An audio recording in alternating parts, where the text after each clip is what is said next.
Coffee dripped down Zara's designer jeans as the smirking flight attendant whispered, "First class isn't for everyone, sweetie." The cabin fell silent.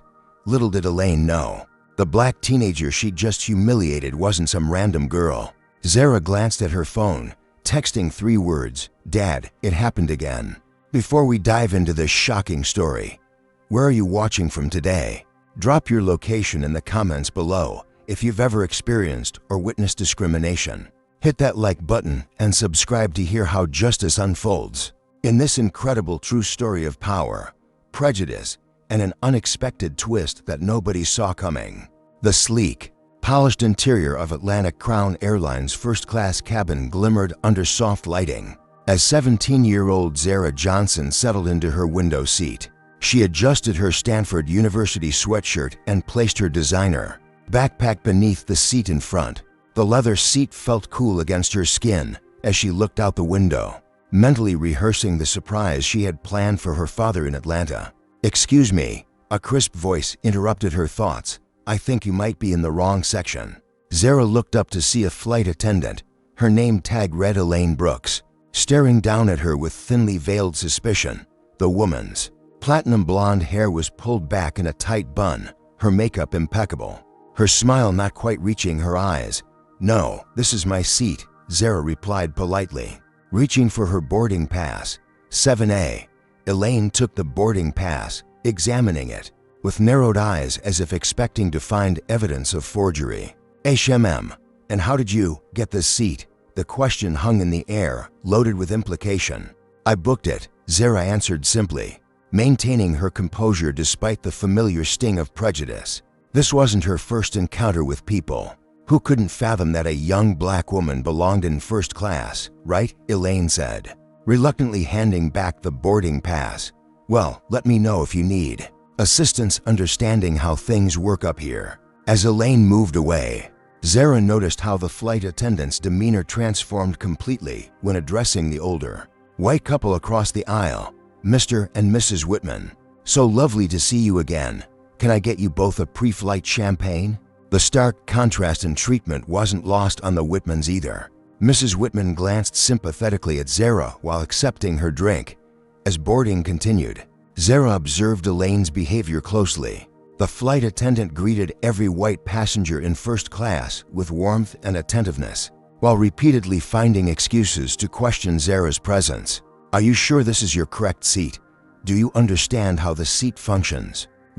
First-class passengers typically store their items in the overhead compartments, not under the seat. Each interaction dripped with condescension. Zara remained calm, responding politely each time while documenting the behavior in notes on her phone. What Elaine didn't know was that these notes weren't just for a complaint. They were going directly to the owner of the airline. An hour into the flight from San Francisco to Atlanta, Elaine began the drink service. She served every other passenger in first class before reluctantly approaching Zara. "What would you like?"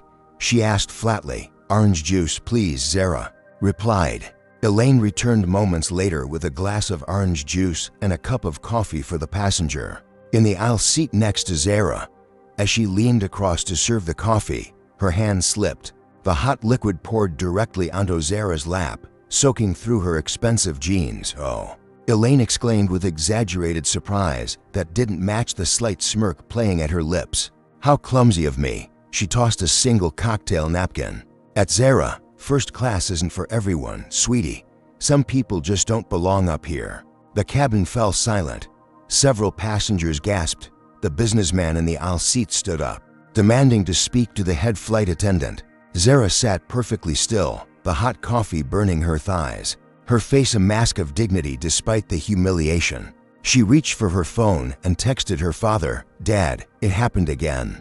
What Elaine Brooks didn't know, couldn't have known, was that 6 months ago, Benjamin Johnson, Zara's father and self-made tech billionaire, had quietly purchased Atlantic Crown Airlines after a similar incident. He'd spent the last half-year implementing changes behind the scenes, and Zara was traveling alone today specifically to see if the airline's culture had truly transformed. Clearly, it hadn't. Zara dabbed at her soaked jeans with the inadequate napkin, her mind already formulating a response. This wasn't just about her anymore. This was about every person who'd ever been made to feel they didn't belong somewhere because of the color of their skin. And Elaine Brooks had just poured hot coffee on the wrong person's daughter. 6 months earlier, the Johnson family had boarded an Atlantic Crown Airlines flight from New York to Los Angeles. Benjamin Johnson, founder and CEO of NextGen Solutions, had built a tech empire from nothing, transforming himself from a coding prodigy raised in South Chicago to a billionaire whose face occasionally graced the covers of Forbes and Fortune. His wife Vanessa, a former civil rights attorney who now ran the family's charitable foundation, sat beside him reviewing documents for an upcoming education initiative. Their daughter Zara, then 16 and already accepted early to Stanford, had been engrossed in a quantum physics textbook. Despite their first-class tickets, the family had been subjected to continuous microaggressions throughout the flight. Flight attendants had repeatedly asked to see their boarding passes, served them last, and one had even suggested they were upgraded through a diversity program. Rather than having paid for their tickets, "It never ends, does it?" Vanessa had whispered to her husband after a particularly obvious slight when the flight attendant had skipped their row during the meal service. Benjamin had remained silent, his jaw tightening, a telltale sign to those who knew him well that he was containing his anger. Zara had watched her father carefully. She'd seen this expression before, not just anger, but calculation. Benjamin Johnson didn't just get mad, he solved problems.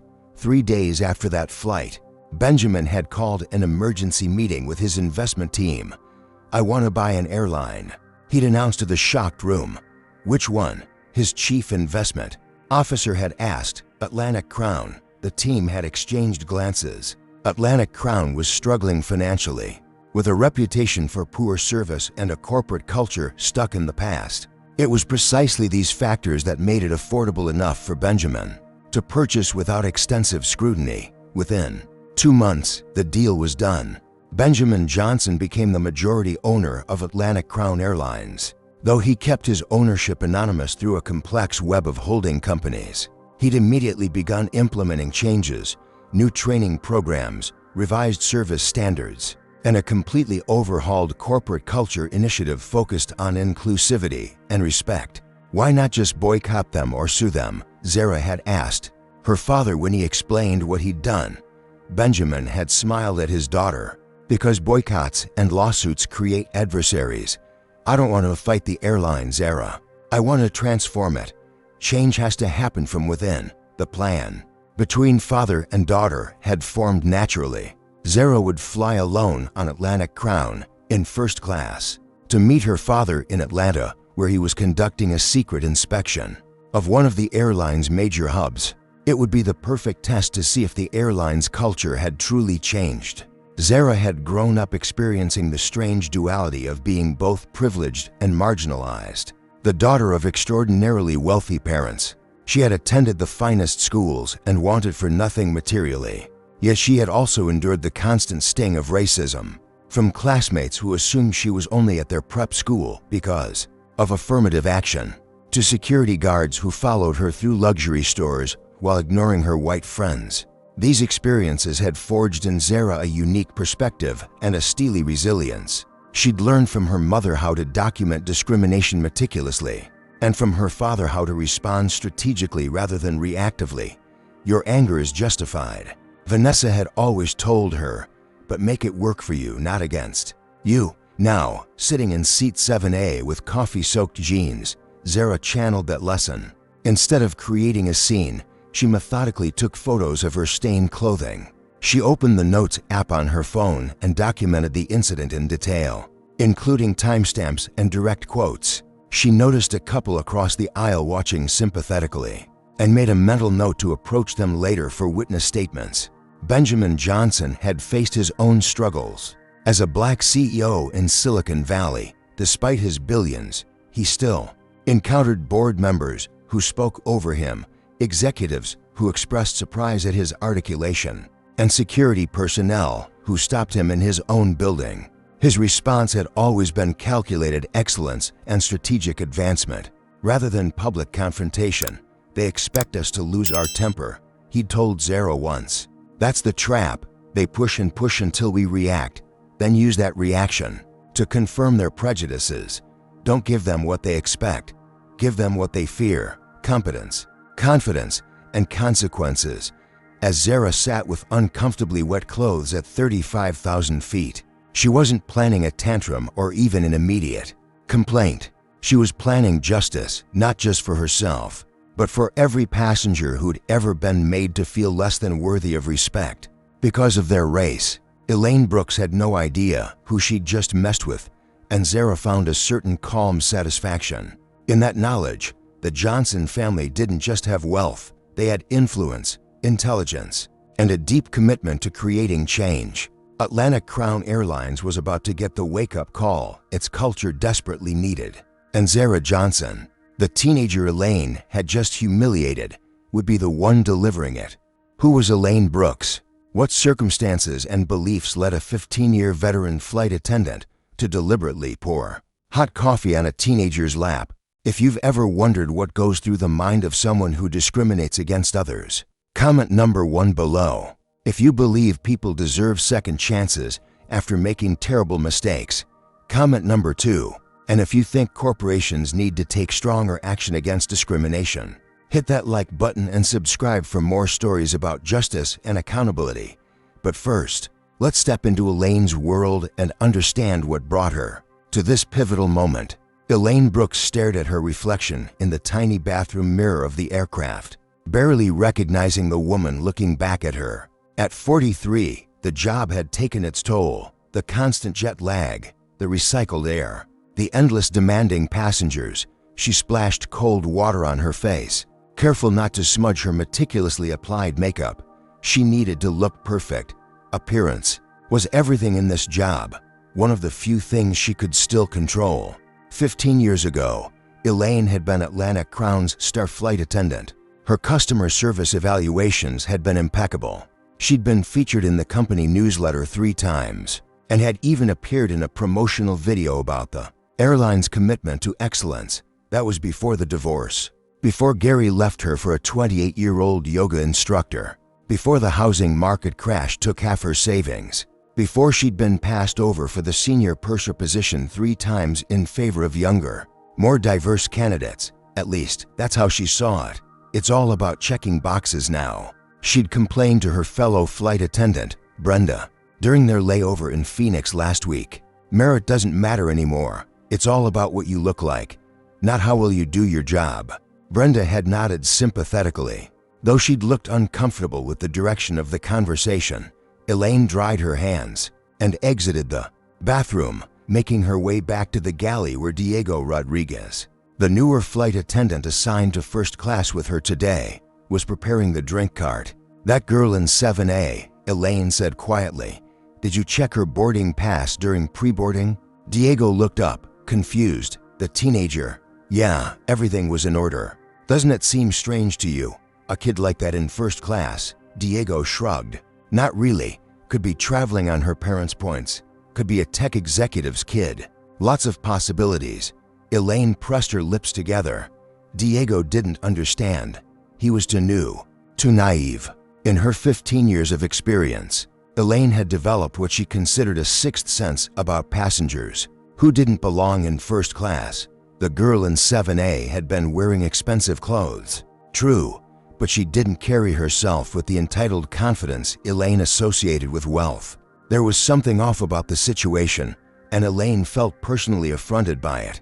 What Elaine wouldn't admit, even to herself, was that her suspicion was rooted entirely in the color of Zara's skin. In Elaine's mind, she wasn't racist. She simply had standards and expectations about the type of clients who flew in premium cabins. The fact that these standards and expectations consistently disadvantaged passengers of color was something she refused to examine. 3 months ago, Atlantic Crown had implemented a new training program on unconscious bias and inclusive customer service. Elaine had sat through the full-day session with thinly veiled contempt, dismissing it as political correctness gone mad and reverse discrimination. When the trainer had asked attendees to reflect on their potential biases, Elaine had written nothing down, convinced she had none. I don't see color. She'd told her seatmate during a break, "I treat everyone exactly the same," but she didn't, and deep down, she knew it. As Elaine prepared to serve drinks to the first-class cabin, she mentally categorized passengers as she always did: the real first-class passengers, who deserved special attention, and those who had somehow gamed the system to be there, passengers who required proof they belonged. She served the Whitmans first, loyal customers who flew Atlantic Crown at least monthly, then the business executives in 5C and 5D, then the older gentleman in 8B who had pre-ordered a special meal, indicating he was a frequent flyer familiar with the system. She saved the girl in 7A for last, a small power play that Elaine had perfected. Over the years, make them wait, remind them they're not the priority. When she finally approached Zara, she felt an irrational surge of anger at the girl's composed demeanor. There was no gratitude, no attempt to prove she belonged there. Just a simple request for orange juice, as if she ordered drinks in first class every day. The decision to accidentally spill the coffee wasn't conscious or premeditated. It was instinctual, a momentary surrender to the ugliest impulses that Elaine normally kept hidden beneath her professional veneer. The instant the hot liquid left the cup, a flash of satisfaction coursed through her, immediately followed by the horrified realization of what she'd done. But instead of apologizing sincerely, Elaine doubled down. "First class isn't for everyone. Sweetie, some people just don't belong up here."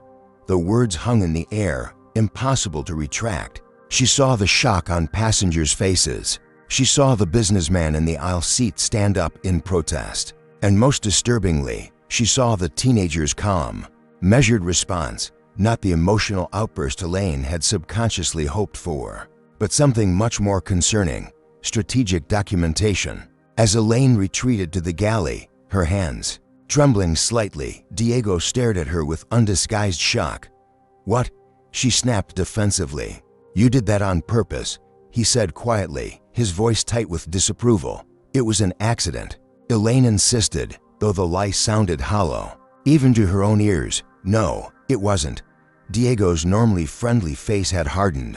"And I'm not going to pretend it was if they ask me." Fear flickered through Elaine's chest. In 15 years, she'd never faced serious consequences for these small accidents that seemed to happen primarily with passengers of color. There had been complaints, certainly, but nothing had ever stuck. Atlantic Crown's previous management had always sided with longtime employees over passengers, but something felt different this time. The girl's composure, the witnesses' reactions, Diego's refusal to cover for her. And hadn't there been rumors about changes coming to the company's disciplinary procedures? For the first time, Elaine felt a creeping sense of dread. She'd gone too far, crossed a line that couldn't be uncrossed. As she mechanically continued her service duties, a white woman from first class approached the galley. "What you did to that young lady was absolutely disgraceful," the woman said, her voice low but intense. "I've already filed a complaint through the Airline's app, and I've offered to be a witness for her if she needs one." Elaine opened her mouth to defend herself, but no words came out. The woman returned to her seat, leaving Elaine alone with the growing realization that this incident might not simply fade away like all the others had. She glanced down the aisle at Zara, who was now calmly speaking with another passenger, likely gathering more witness statements. The teenager didn't look upset or frantic. She looked methodical, purposeful, and that, more than anything else, made Elaine Brooks very, very afraid. 2 hours into the transcontinental flight, the seatbelt sign dinged off after a patch of turbulence. Zara Johnson had spent this time meticulously documenting everything, taking photos of her stained clothing, noting exact times and quotes in her phone, and quietly collecting contact information from sympathetic passengers around her who had witnessed the incident. The businessman beside her, who had introduced himself as Lawrence Chen, had been particularly supportive. What happened to you was completely unacceptable, he'd told her. "I fly over 100,000 miles a year, and I've never seen such blatant unprofessionalism." Zara nodded her thanks and pressed the call button. When Diego appeared instead of Elaine, she noticed his uncomfortable expression. "I'd like to speak with the head flight attendant, please," Zara requested politely. Diego hesitated. "I'll get him for you. And I want you to know that not all of us." He trailed off, clearly struggling to find the right words. "I understand," Zara said, letting him off the hook. "Thank you." 5 minutes later, a tall man with graying temples approached her seat. His name tag identified him as Marcus Wilson, head flight attendant. "I understand there was some sort of accident with a beverage," he began, his tone suggesting this was a minor inconvenience rather than a serious incident.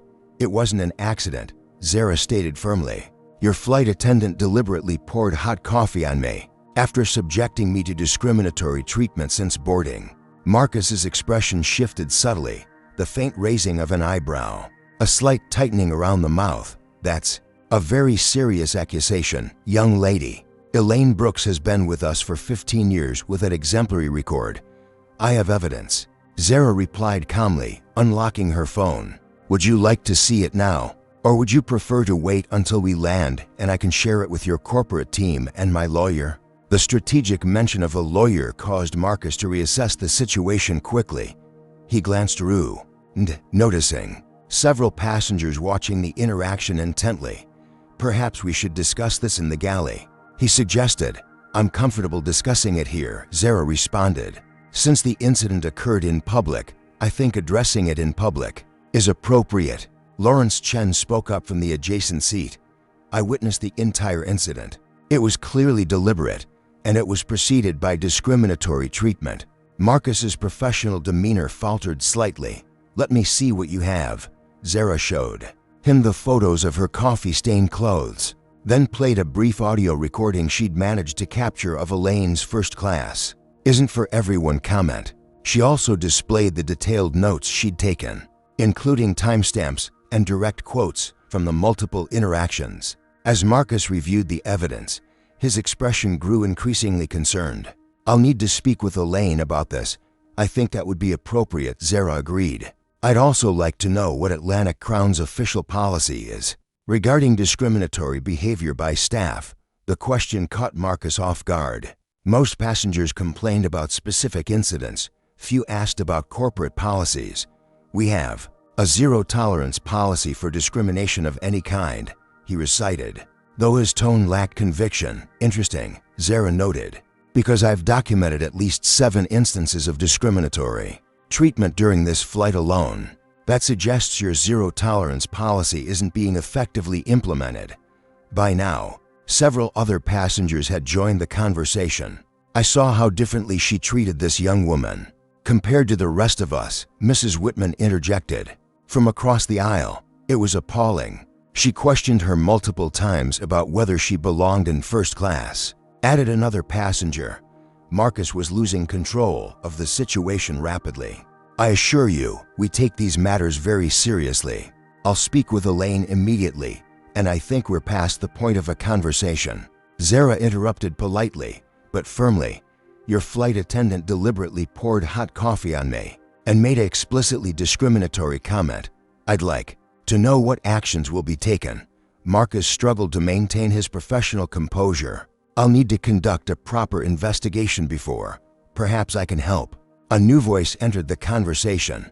Diego had returned to the scene, his face tense but determined. "I witnessed Elaine's behavior throughout the flight, and I can confirm that what this passenger is saying is accurate. The coffee spill was not accidental." A hush fell over the first-class cabin. For a crew member to contradict another was extremely unusual. Marcus stared at Diego in disbelief. "You're certain about this?" Diego nodded firmly. "I am, and I'm willing to put that in writing." The dynamic had shifted dramatically. What had begun as a passenger complaint had transformed into a serious incident with multiple witnesses, including another crew member. Elaine chose this moment to appear, likely curious about the gathering in the first-class cabin. When she saw Zara speaking with Marcus and Diego, her face paled visibly. "Elaine," Marcus said, his voice now carrying a note of authority that had been absent earlier. "We need to discuss what happened. It was an accident," Elaine insisted immediately, her voice higher than normal. "Turbulence caused me to spill the coffee. I apologized to the passenger." "No, you didn't," Several voices corrected simultaneously. "We have audio recording of what you actually said." Zara added calmly. Elaine's composure cracked. "You were recording me? That's a violation of privacy. You can't do that. Atlantic Crown's policy states that recording is permitted for personal documentation purposes." Zara countered. "Section 4.3 of your customer service guidelines. I checked before boarding." The precision of this reference stunned everyone, including Marcus. Few passengers would know such specific details about airline policies. Elaine's face flushed with anger and fear. "Who are you?" she demanded. "I'm just a passenger who expects to be treated with the same respect as everyone else." Zara replied evenly. "My name is Zara Johnson." The name didn't register with Elaine, but Marcus's eyes widened slightly in recognition. The Johnson name was well known in business circles, and though he couldn't place exactly why the name seemed significant in this context, he sensed that this situation had just become even more serious than he initially realized. "Elaine, I need you to return to the rear galley. Diego will cover first class for the remainder of the flight." Marcus decided. "We'll address this further once we land." "You're taking her side without even investigating?" Elaine protested. "I'm not taking sides. I'm responding to a serious allegation with multiple witnesses," Marcus corrected. "Please return to the rear galley now." As Elaine stormed off, the tension in the cabin remained palpable. Passengers exchanged glances, some whispering among themselves. This kind of confrontation was unusual at 35,000 feet, particularly in the normally calm environment of first class. Zara settled back in her seat, externally composed, but internally processing everything that had just happened. This confrontation wasn't just about her individual experience. It represented a critical test of Atlantic Crown's commitment to change. Her father had implemented new policies and training, but this incident proved that transforming a corporate culture required more than just new rulebooks and mission statements. Marcus approached her again, his demeanor now significantly more deferential. "Ms. Johnson, I want to personally apologize for your experience today. I assure you this matter will be addressed immediately upon landing. Is there anything we can do to make you more comfortable for the remainder of the flight?" "A clean pair of pants would be nice," Zara replied with a slight smile, her first show of emotion since the incident. Marcus didn't smile back. "I'll see what I can arrange, and I want you to know that we'll have representatives from our customer service team meeting the flight to take your statement." What Marcus couldn't say, because he didn't have the full picture, was that those representatives would likely include people far higher in the corporate hierarchy than normally responded to in-flight incidents. The Johnson name had triggered internal protocols that Marcus himself wasn't fully privy to. As he walked away, Zara checked her phone. Her father had replied to her earlier text. "I know. It's being handled. See you soon." The wheels of justice were already in motion, and Elaine Brooks had no idea what was coming. The descent into Hartsfield-Jackson Atlanta International Airport was smooth, the sprawling lights of the city glittering below like a constellation grounded on Earth. As the aircraft taxied toward the gate, the usual rustling of passengers gathering belongings remained conspicuously absent in the first-class cabin. An unusual tension hung in the air, passengers exchanging knowing glances as the plane finally came to a stop. Marcus's voice came over the intercom. "Ladies and gentlemen, welcome to Atlanta. Local time is 8:45 p.m. with clear skies and a temperature of 76 degrees. We ask that all passengers please remain seated momentarily while we address a situation." Confused murmurs rippled through the cabin.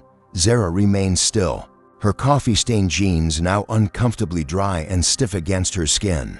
She'd declined Marcus's offer of Airline-branded sweatpants, preferring to keep the evidence visible. The aircraft door opened, but instead of the usual ground crew, 3 individuals in business attire boarded.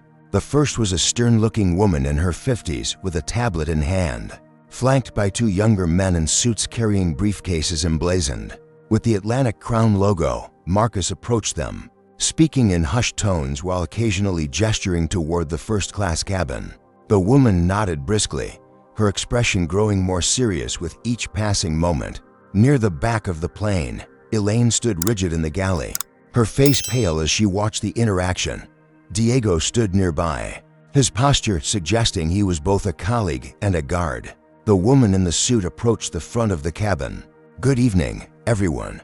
I'm Patricia Alvarez, Customer Service Director for Atlantic Crown Airlines. We've been informed of an incident on this flight, and we'd like to gather statements while events are fresh in everyone's minds. We apologize for any delay this may cause to your evening plans." Several passengers immediately raised their hands, eager to share what they'd witnessed. Patricia held up a hand. "We'll come to each of you first. I'd like to speak with," she consulted her tablet, "Ms. Johnson." Zara raised her hand slightly.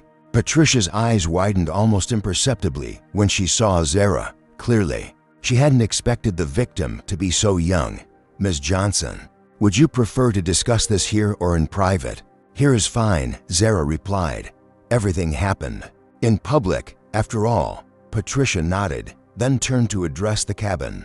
"While we gather information, we've arranged for refreshments in the gate area for delayed passengers. We appreciate your patience and cooperation." As she turned back to Zara, the aircraft door opened again. This time, a tall black man in an impeccably tailored suit entered. Even without the context, his commanding presence would have marked him as someone of importance. But Zara recognized him immediately, her father.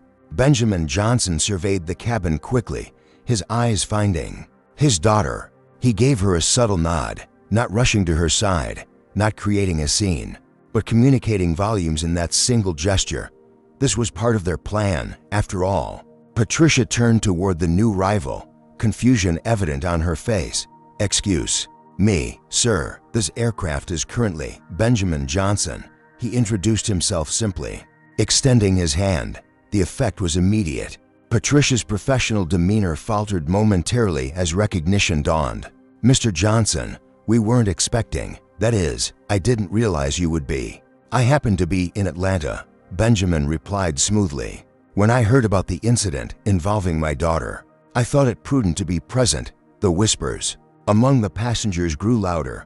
Elaine, still watching from the rear galley, looked confused by the reaction to this new rival. Of course, Patricia recovered quickly. "We're just beginning to gather statements. Perhaps you'd like to join us in the Admiral's Lounge, where we can discuss this more comfortably." Benjamin glanced at Zara, who nodded slightly. That would be acceptable. As they prepared to deplane, another figure entered, a young black woman with a natural hairstyle and rimless glasses, dressed in a stylish pantsuit. "I'm Taylor Williams, Head of Diversity and Inclusion for Atlantic Crown," she introduced herself. "I was in economy on this flight and heard about the incident. I'd like to be part of the investigation if that's appropriate." Patricia looked, momentarily overwhelmed by the growing complexity of the situation, but nodded her agreement.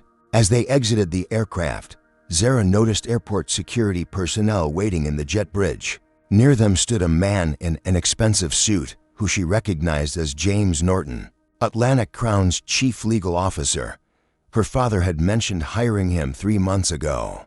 "We've gathered the security footage from the aircraft," Norton informed Benjamin quietly as they walked. "Cabin cameras captured most of the interaction." Benjamin nodded. "Good, and the witnesses? We're taking statements now. Many have already submitted accounts through our app. It's not looking good for the employee in question." In the Admiral's Lounge, a large private room had been prepared. As they entered, Zara noticed more corporate representatives arriving, their faces tense with concern. This had escalated far beyond a typical customer service incident. Patricia directed Zara to a comfortable chair. "Ms. Johnson, could you please walk us through what happened today, from the beginning?" With calm precision, Zara recounted every interaction with Elaine.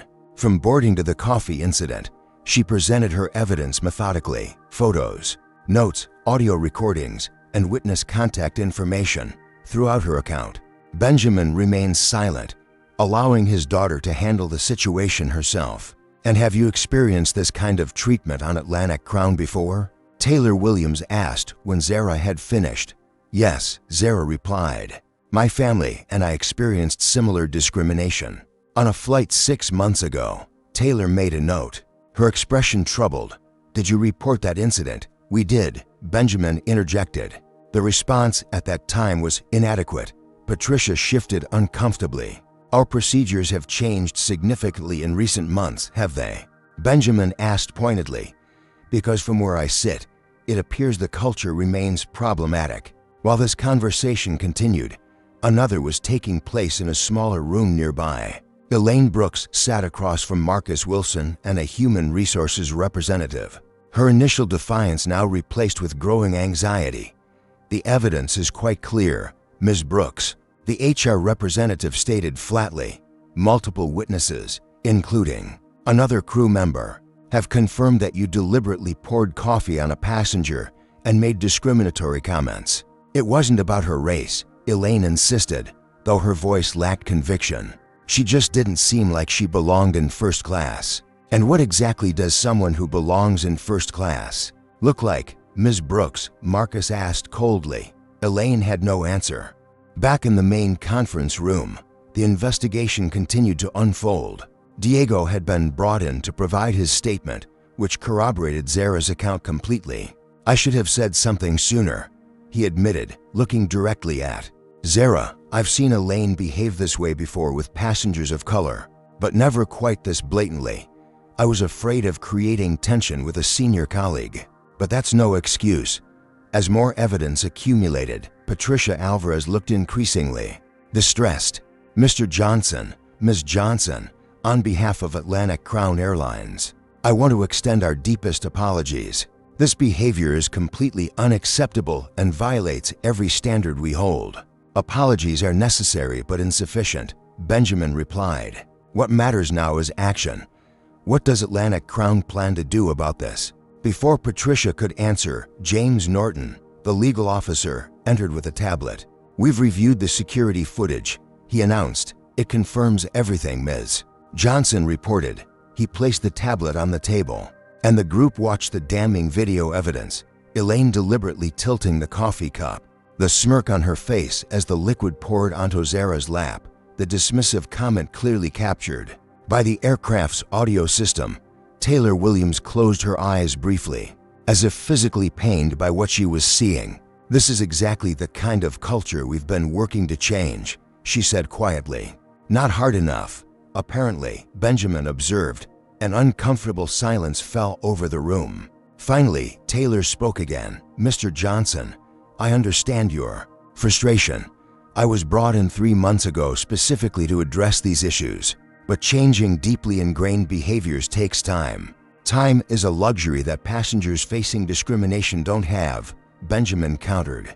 "Every flight, every interaction matters." Patricia cleared her throat.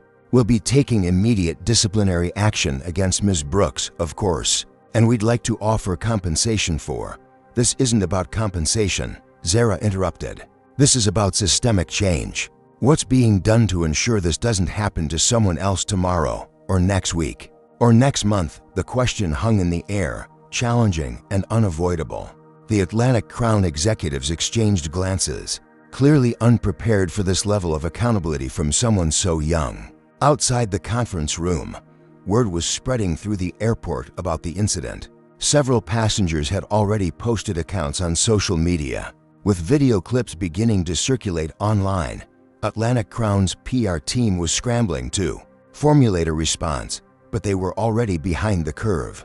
What none of them yet realized was that this wasn't just another viral incident that would fade with the next news cycle. This was a carefully orchestrated moment of accountability, planned by a man who had the resources and determination to ensure real change followed. Benjamin Johnson hadn't bought an airline on a whim. He had bought it with purpose, to transform it from within, and his daughter's experience today had proven just how necessary that transformation was. What would you do if you had the power to change an entire company's culture? If you witnessed discrimination, would you speak up or stay silent? Comment number 1 if you'd confront it directly, number 2 if you'd report it through official channels, or number 3 if you'd take matters into your own hands like the Johnsons. Hit like and subscribe to find out what happens next in this incredible story of power and justice. Now, let's witness the moment when Elaine Brooks discovers exactly who she messed with The executive lounge had transformed into an impromptu war room. Corporate representatives huddled in corners, speaking urgently into phones. Legal advisors reviewed company policies and precedents. PR specialists monitored social media, where hashtag Atlantic Crown Coffee was trending nationally.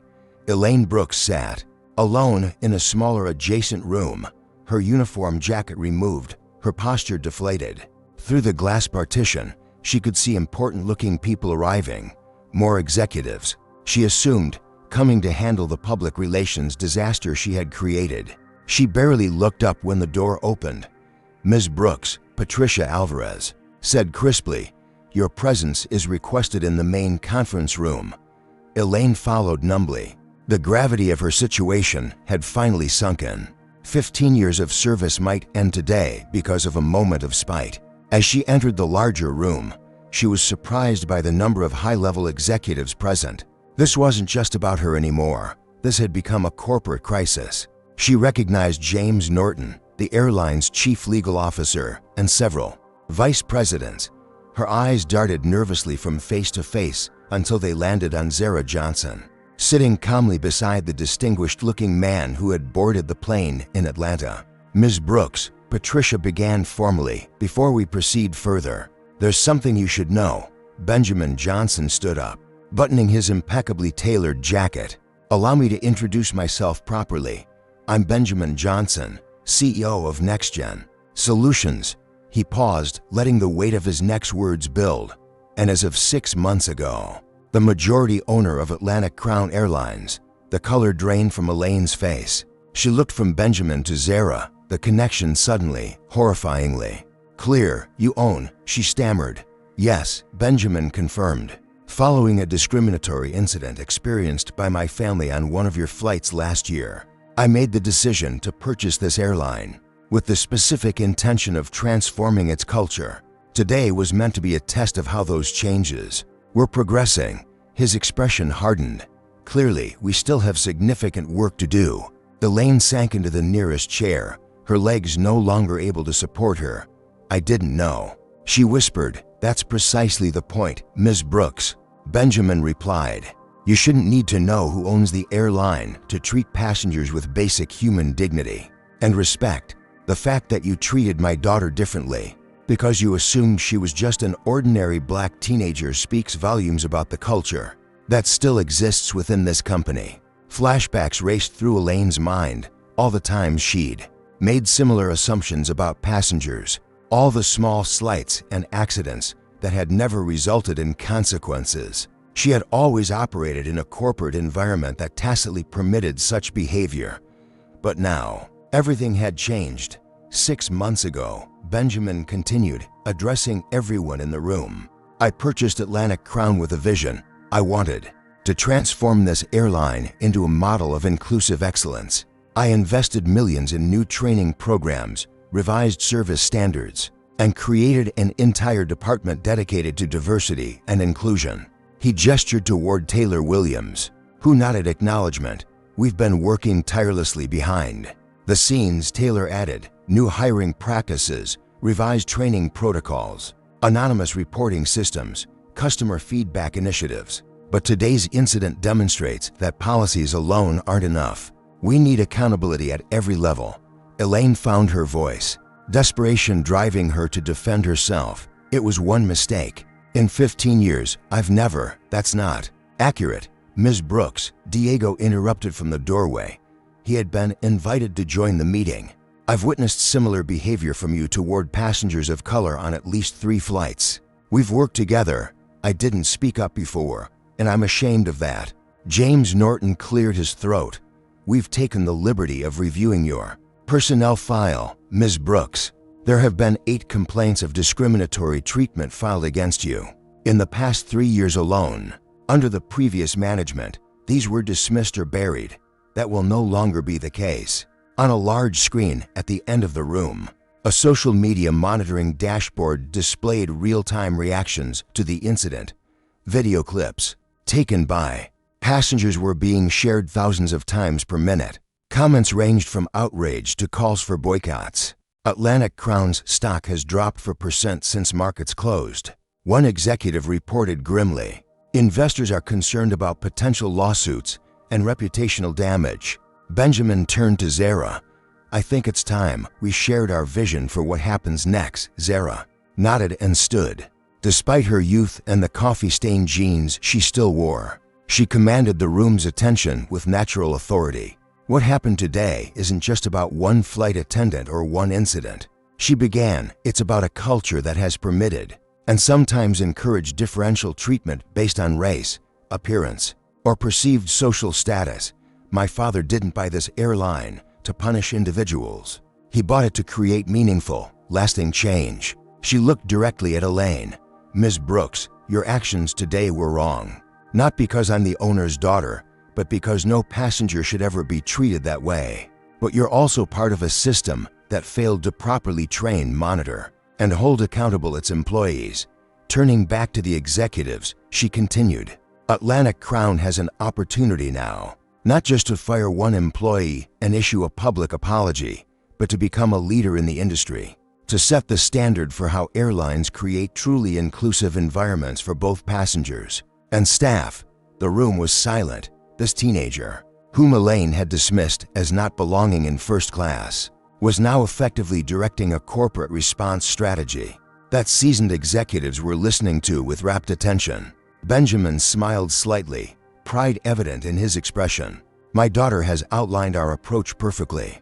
Atlantic Crown will use this incident as a catalyst for accelerated change. Ms. Brooks, your employment status will be determined through proper channels, following company procedures. But the bigger issue is systematic transformation. He turned to Patricia Alvarez. I want a complete audit of every discrimination complaint filed in the past 5 years. I want to know how they were handled, who handled them, and what patterns emerge. To Taylor Williams, I want your department's budget tripled. Hire the staff you need. Implement the programs you've been recommending. You have my full support. To James Norton, prepare a public statement that acknowledges what happened today. Without euphemisms or corporate speak, we own this mistake, and we commit to fixing it. As Benjamin continued outlining his vision for transformation, Elaine sat in stunned silence. Her world had collapsed in the space of a few hours, all because she had made assumptions about a teenager in first class. The irony wasn't lost on her. She had believed Zara didn't belong in first class, when in reality, Zara's family owned the entire airline. It was Elaine who no longer belonged. As the meeting continued around her, Elaine found herself watching Zara, her composure, her articulate contributions to the discussion, her evident intelligence. Shame washed over her as she confronted the prejudices that had led her to make such catastrophic misjudgments. By the time the meeting concluded, Atlantic Crown's immediate response had been formulated. Elaine had been placed on administrative leave pending investigation, and Benjamin Johnson had made it clear that this incident would mark a turning point in the airline's history. As Elaine was escorted out, she passed Zara in the hallway. I'm sorry, she said quietly, the words entirely inadequate for what had transpired. Zara looked at her thoughtfully. I hope you are, not just because of who I turned out to be, but because treating anyone that way is wrong. Elaine nodded, unable to meet Zara's eyes. As she walked away, the weight of her actions, not just today, but throughout her career, finally settled fully upon her shoulders. The morning after the coffee incident, Benjamin and Zara Johnson sat in a private conference room at Atlantic Crown's Atlanta headquarters, reviewing media coverage on multiple screens. The story had exploded overnight, with major news networks picking it up and social media users sharing their own experiences of discrimination on airlines. They're calling it coffee justice, Zara noted, scrolling through Twitter. It's already spawned a dozen memes. Benjamin nodded thoughtfully. Public reaction is divided along predictable lines. Some see it as righteous accountability, others think the response is disproportionate to the offense. On one screen, a financial news channel displayed Atlantic Crown's stock price, which had dropped 7% since market opening. The ticker at the bottom showed analysts questioning whether the airline could weather the public relations crisis. Patricia Alvarez entered with a stack of reports. The preliminary investigation has been completed, she announced, Placing the documents on the table, as expected, we found substantial evidence supporting all allegations against Ms. Brooks and the broader audit. Benjamin inquired. Patricia's expression tightened. It's concerning. We've identified 43 similar complaints filed in the past year alone, most of which were dismissed with minimal investigation. There appears to have been an unofficial policy of protecting long-term employees regardless of passenger experiences. Who implemented this policy? Zara asked. It wasn't written down anywhere, Patricia explained. But our interviews suggest it originated with the previous VP of Operations, Harold Whitfield. He created a culture where customer complaints were treated as annoyances rather than opportunities for improvement. Benjamin made a note. Whitfield resigned when I purchased the airline. Correct, yes. But many of his protégés remain in middle management positions. That needs to change, Benjamin stated firmly. Taylor, what's your assessment? Taylor Williams, who had been reviewing the same reports, looked up. This confirms what I suspected when I joined 3 months ago. The problems are structural and cultural, not just individual. Ms. Brooks is a symptom, not the disease.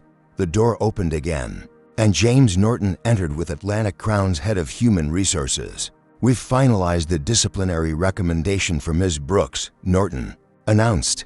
Given the evidence and the public nature of the incident, termination is the only viable option. Benjamin considered this. Has she made any statement? She submitted a written apology this morning, the HR director replied, sliding a document across the table. It's mixed. She acknowledges her actions, but still attempts to justify them based on past experiences and instincts developed over years of service. Zara read the apology and frowned. She's sorry she got caught, not sorry for what she did. Precisely, the HR director agreed. There's no genuine recognition of the discriminatory nature of her behavior. Benjamin was silent for a moment, weighing the situation. Proceed with termination, but offer her the option of resignation first. Document everything meticulously. We need to be above reproach in how we handle this. As the meeting continued, reports came in about public reaction. Hashtag boycott Atlantic Crown was trending, countered by hashtag support Atlantic Crown from those who appreciated the company's swift response. Industry competitors were watching closely, some issuing statements affirming their own commitment to inclusive service. In another part of the building, Elaine Brooks sat in a small office, staring at her phone. She had turned off notifications. After the first 100 messages, some from colleagues offering support, many more from strangers condemning her. Several news outlets had requested interviews, which she had declined. A text from her sister appeared. Turn on Channel 7. Elaine found a television in the break room and watched in horror. As a high school classmate spoke to a reporter, Elaine always had these views. In our yearbook, she wrote that her goal was to travel the world meeting the right kind of people. We all knew what she meant. The character assassination had begun. Former colleagues were suddenly remembering problematic comments she had made years ago. Someone had found her old social media posts and was sharing screenshots of questionable remarks she'd made about passengers. Back in the executive conference room, Benjamin was outlining his vision for transformation. This incident gives us a platform and an opportunity, he explained. Instead of just doing damage control, we're going to use this as a catalyst for meaningful change.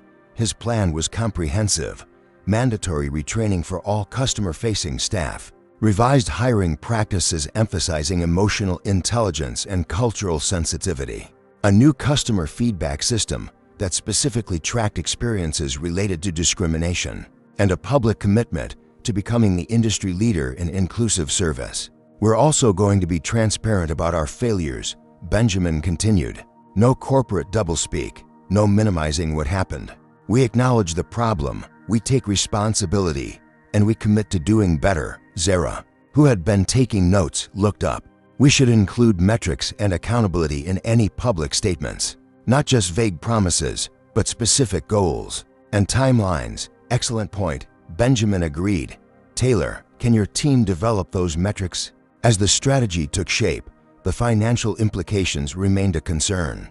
The stock price continued to drop, and several major corporate clients had placed their contracts under review. Pending the outcome of the situation, we might face a significant short-term financial hit, the CFO warned, especially if this drags on or if additional incidents come to light during our internal review. Benjamin was unfazed.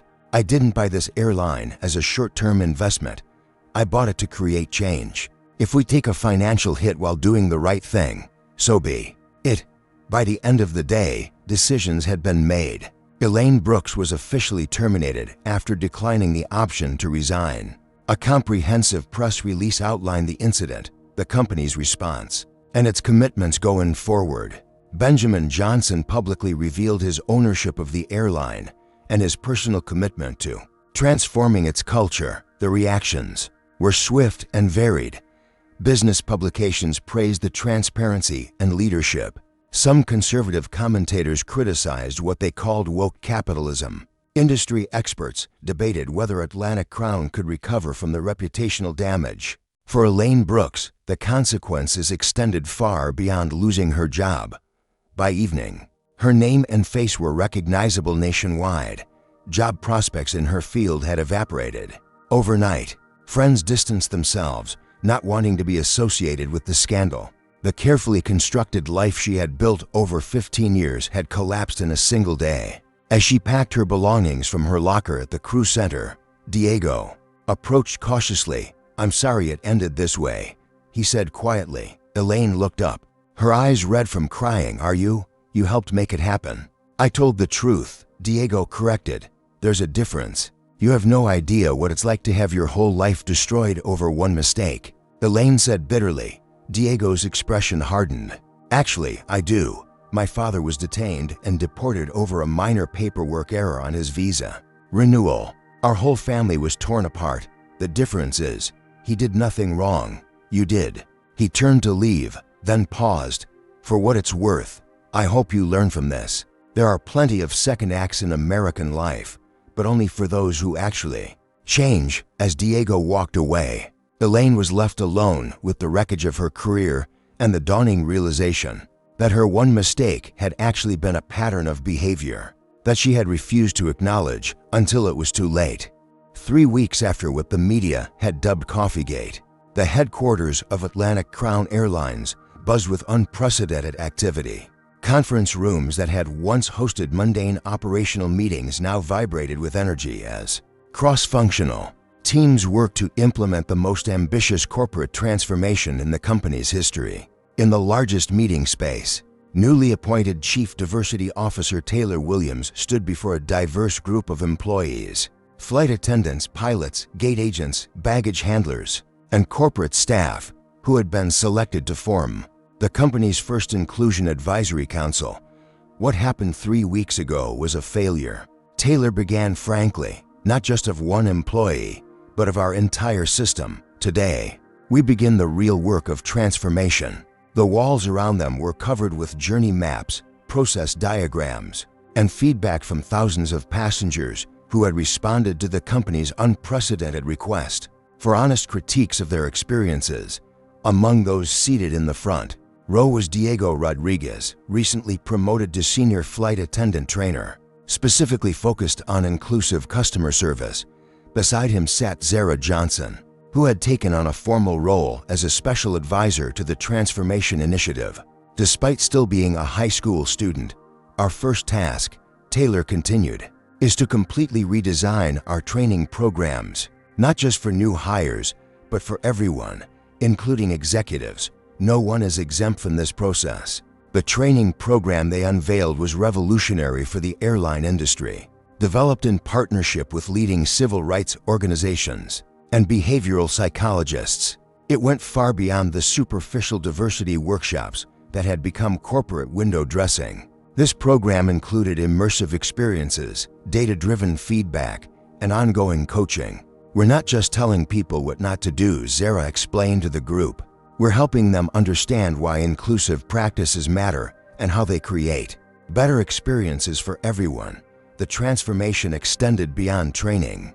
Atlantic Crown was systematically examining every touchpoint in the customer journey, from booking to baggage claim. identifying where bias could creep in and redesigning processes to eliminate it. Benjamin Johnson had given the transformation team an extraordinary mandate: question everything, challenge every assumption, and rebuild from first principles if necessary. Cost was not to be the primary consideration, getting it right was. In the weeks following Elaine's termination, the internal investigation had revealed uncomfortable truths about Atlantic Crown's culture. Multiple employees had been identified as having similar patterns of discriminatory behavior. Some had been terminated, others placed on improvement plans with clear metrics and timelines. What surprised many was the number of employees who came forward voluntarily, admitting to past behaviors they now recognized as problematic and asking for guidance on how to improve. The atmosphere of accountability had created space for genuine reflection and change. One such employee was Marcus Wilson, the head flight attendant who had initially dismissed Zara's complaint. He had requested a meeting with Zara and Benjamin, which was taking place in a smaller conference room down the hall from the main transformation workshop. "I've been with Atlantic Crown for 22 years, Marcus began, his hands clasped tightly on the table. "I've seen a lot of changes, but I've also been part of the problem. When you first reported what happened, my instinct was to protect my colleague and the company, not to seek the truth." He looked directly at Zara. "I failed you as a passenger, and I failed myself as a professional. I'm here to apologize, but also to tell you that I'm committed to being part of the solution." Zara studied him thoughtfully. "What made you realize you needed to change?" Marcus considered the question carefully. "It wasn't just seeing the evidence against Elaine. It was watching how you handled the situation with such clarity and purpose. It made me ask myself why my first instinct was to doubt you rather than protect you." The answer wasn't comfortable. Benjamin, who had been observing silently, finally spoke. "Marcus, we're not interested in performative apologies. We're interested in meaningful change. What specifically are you doing differently now?" "I've started documenting every passenger interaction where I feel any hesitation or bias creeping in," Marcus explained. "I examine my assumptions and question where they're coming from. And I've been having hard conversations with my teams about incidents we've dismissed in the past." He pulled out a small notebook. "I keep this with me on every flight now. When I notice patterns in how I or my team are responding to different passengers, I write them down. Then I analyze them later." It's been eye-opening. This kind of individual accountability was being mirrored at the corporate level.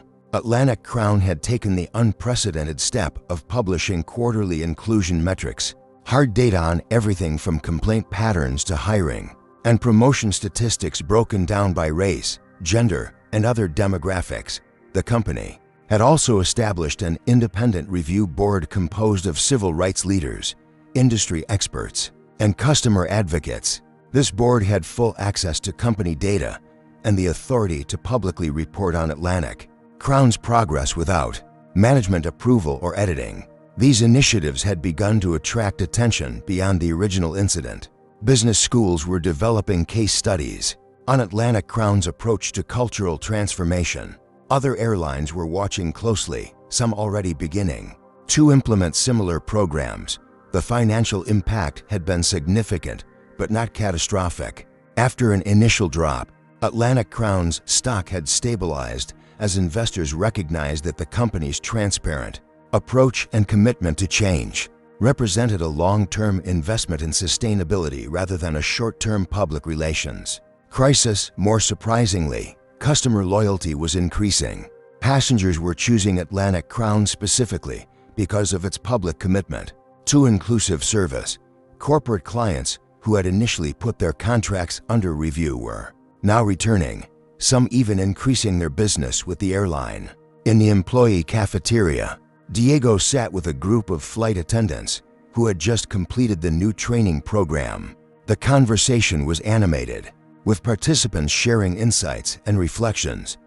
"What struck me," one veteran flight attendant said, "was realizing how many assumptions I make about passengers within the first few seconds of seeing them. I never thought of myself as biased, but the data doesn't lie." "The hardest part for me," another added, "was admitting the times I witnessed inappropriate behavior and said nothing. I kept telling myself it wasn't my place to intervene. Diego nodded. That was my failure with Elaine. I saw the pattern, but stayed silent until it became impossible to ignore. As they continued their discussion, Taylor Williams stopped by their table. How are you all feeling about the changes? The responses were thoughtful and nuanced. Some expressed enthusiasm about the new direction. Others admitted to feeling overwhelmed by the pace of change. All agreed that the transformation was necessary. Change is never comfortable, Taylor acknowledged, but discomfort is often where growth happens. In her office later that afternoon, Taylor met with Benjamin and Zara to review progress. The walls were covered with project plans, timelines, and metrics tracking every aspect of the transformation initiative.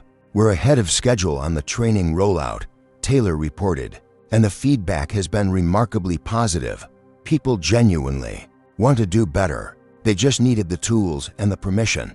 And the resistant clusters, Benjamin asked, referring to pockets of employees who had been identified as particularly change-averse. Shrinking, Taylor confirmed. Some have left voluntarily, recognizing that the new Atlantic Crown isn't aligned with their values. Others are gradually coming around as they see the benefits of the new approach. Zara, who had been reviewing the latest passenger feedback data, looked up. The customer experience scores are trending upward, especially among minority passengers. The gap between how different demographic groups rate their experiences is narrowing. Benjamin smiled slightly, the closest he came to expressing satisfaction. In a professional context, good progress, but we're just getting started. This isn't a 3-month project, it's a permanent commitment to continuous improvement. As the meeting concluded, Zara remained behind to ask Taylor a question that had been on her mind. Have you heard anything about Elaine? What happened to her after the termination? Taylor hesitated, then decided Zara deserved an honest answer. She's struggling. No airline will hire her, which isn't surprising. I heard she's working at a retail job at the airport while trying to rebuild her life. Zara nodded thoughtfully. The consequences were appropriate for her actions, but I hope she finds a path forward that includes genuine growth. That's remarkably compassionate, considering what she did to you, Taylor observed. This was never about punishing one person, Zara replied, echoing her father's philosophy. It was about changing a system. Elaine was a product of that system, as much as she was a perpetuator of it. As she gathered her things to leave, Zara glanced at the transformation roadmap on Taylor's wall, a visual representation of Atlantic Crown's journey, from where it had been to where it was going. The coffee incident appeared as a single point on that timeline, a catalyst that had set everything else in motion. 6 months after the incident that transformed Atlantic Crown Airlines, Zara Johnson walked through the company's headquarters with a new employee badge. Clipped to her blazer, Executive Intern, Strategic Initiatives read the title beneath her name. At 18, she was by far the youngest person to ever hold such a position at the airline. Summer sunlight streamed through the windows of the modernized office space. As Zara made her way to her first official meeting, employees nodded respectfully as she passed, some offering congratulations on her recent high school graduation and Stanford acceptance. The Atlantic Crown that existed today barely resembled the company of 6 months ago. The airline had become the industry leader in inclusive practices, with competitors scrambling to implement similar initiatives. Its training programs were being licensed to other companies across multiple industries. Most importantly, passenger satisfaction scores had reached all-time highs, with the gap between demographic groups all but eliminated. In the executive conference room, Zara joined her father and the senior leadership team for the quarterly strategy review. As she took her seat, she couldn't help but reflect on how much had changed since that fateful flight. Before we begin, Benjamin announced, I'd like to acknowledge today as the 6-month anniversary of what we now call our awakening. While the catalyst was unfortunate, the transformation has been remarkable. The presentation that followed detailed the company's progress. Employee retention had improved by 23%. Customer loyalty had increased across all demographic groups. And despite initial financial concerns, the airline's stock was now trading 15% higher than before the incident. We've proven that doing the right thing is also good business," Benjamin concluded. "But our work is far from done." After the meeting, Zara had a personal errand to run. She took the company shuttle to Hartsfield-Jackson International Airport, making her way through the bustling terminals to a small retail shop near Concourse B. Behind the counter stood Elaine Brooks, ranging travel pillows on a display. She looked different. Her hair was simpler, her makeup less severe, her expression more subdued. She didn't notice Zara at first, focused on her task. When she finally looked up and recognized her former passenger, Elaine froze. The color drained from her face. "Ms. Johnson," she said quietly, "I didn't expect to ever see you again." "I wanted to check in," Zara replied simply. "See how you're doing." Elaine glanced around nervously, as if expecting cameras or lawyers to appear. "Why would you care?" "Because what happened wasn't just about you and me. It was about systems and cultures that allow discrimination to flourish. I've been working to change those systems." Elaine's defensive posture softened slightly. "I've been doing a lot of thinking since everything happened. Taking some classes too." "What kind of classes?" "Social justice, actually, at the community college." Elaine gave a humorless laugh.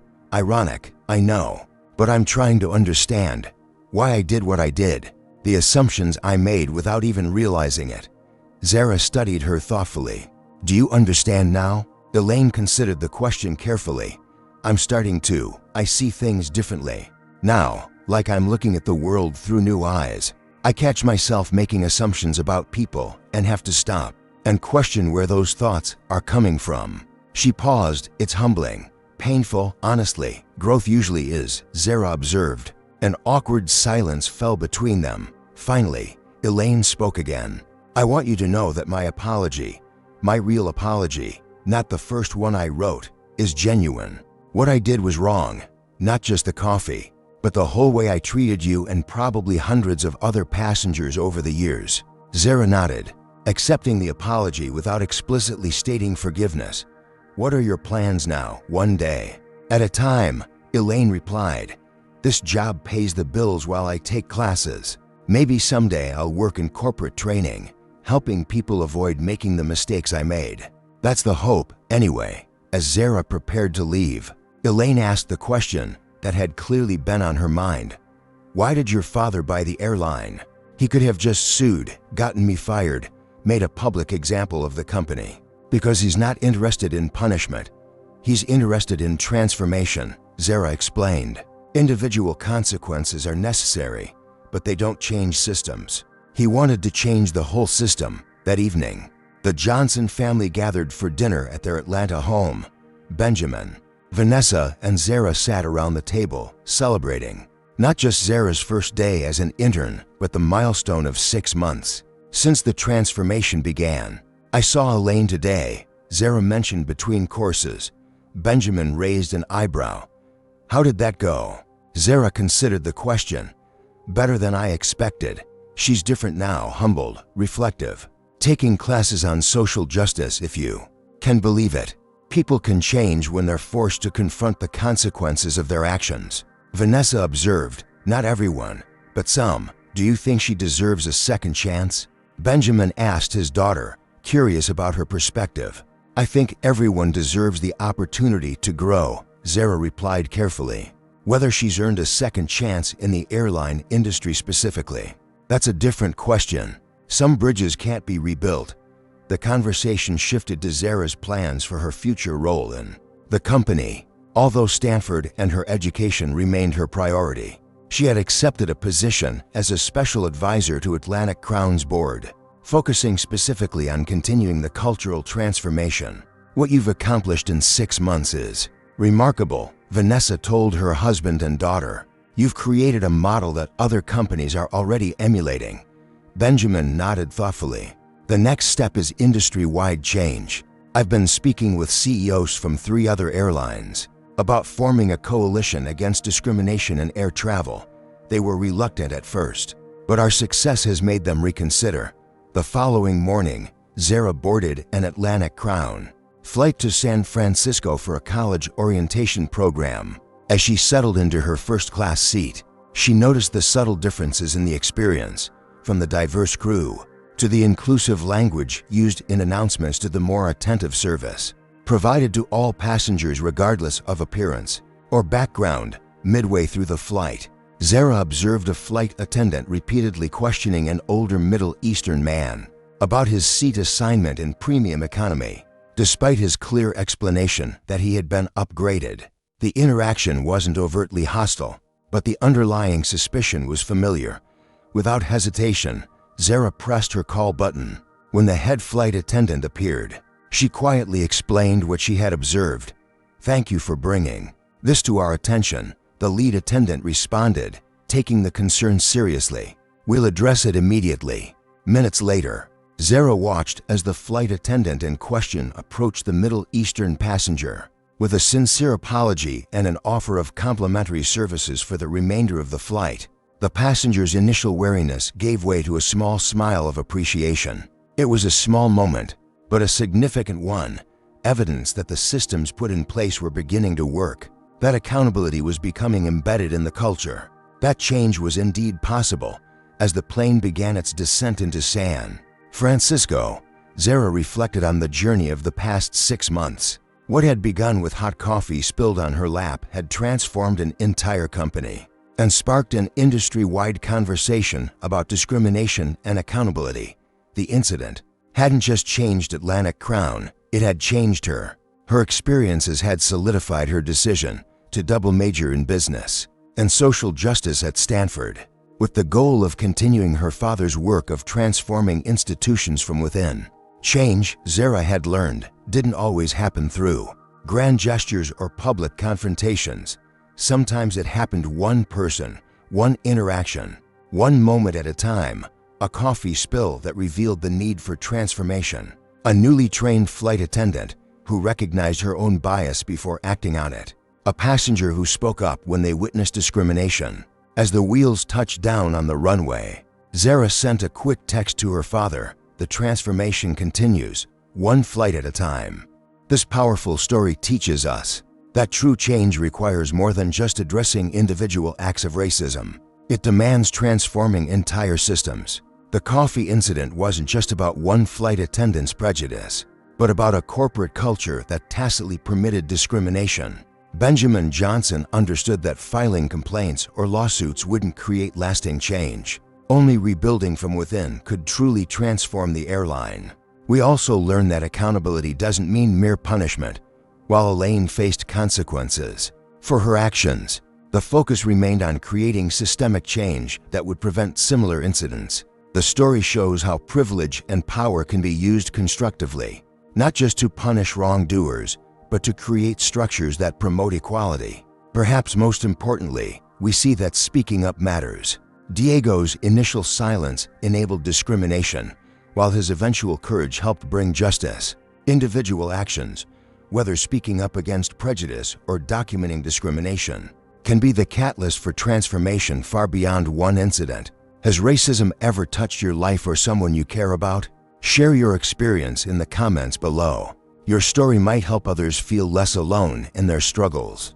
If you believe corporations should be held accountable for creating inclusive environments, hit that like button to spread this message. Subscribe for more powerful racism stories that highlight both the painful reality of discrimination and the inspiring journeys toward justice. How would you have responded in Zara's situation? Let us know in the comments. Share this video with someone who needs to understand how discrimination feels. From the victim's perspective, together, we can create a world where coffee spills are just accidents, not weapons of discrimination. Thank you for joining me on this journey of awareness and transformation. Until next time, remember that justice often requires both courage and strategy.